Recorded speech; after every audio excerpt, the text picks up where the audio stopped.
वक्फ कायद्याविरुद्धच्या याचिकांवर आज सुनावणी होणार आहे। सर्वोच्च न्यायालयात एकत्रित सुनावणी पार पडेल। वक्फ कायद्याविरुद्ध दाखल केलेल्या याचिकांवर आज सर्वोच्च न्यायालयात सुनावणी पार पडेल। सरन्यायाधीश संजीव खन्ना आणि न्यायमूर्ती पी.व्ही. संजय कुमार यांचं खंडपीठ दुपारी 2 वाजेपासून वक्फ बोर्डाच्या बाजूने आणि विरोधात दाखल केलेल्या याचिकांवर युक्तिवाद करतील।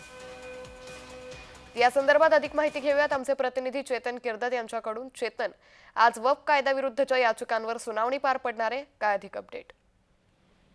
नक्कीच वक्फ कायद्याविरोधात दाखल केलेल्या याचिकेवर आज सर्वोच्च न्यायालयात सुनावणी पार पडणार आहे। सरन्यायाधीश संजीव खन्ना आणि न्यायमूर्ती पी.व्ही. संजय कुमार यांच्या खंडपीठासमोर दुपारी 2 वाजल्यापासून वक्फ बोर्डाच्या बाजूने आणि विरोधात दाखल केलेल्या याचिकेवर खरतर आज युक्तिवाद केला जाणार आहे।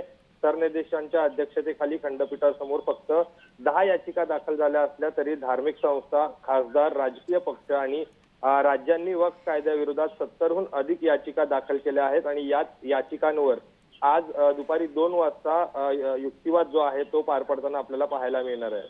निश्चित चेतन, मात्र वक्फ कायद्याविरुद्ध साधारण किती याचिका दाखल झालाय आणि या याचिकांवरती एकत्रितपणे सुनावणी पार पडणार आहे, ही सुनावणी नेमकी कशी असेल?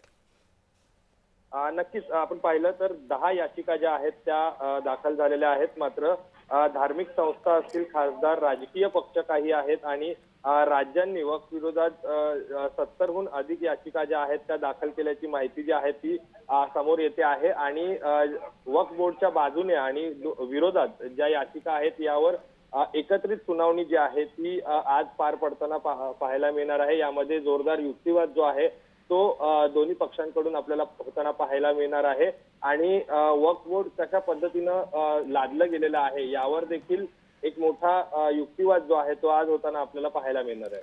निश्चित, त्यामुळे एकंदरीतच या सुनावणीकडे आपलंही लक्ष असेलच।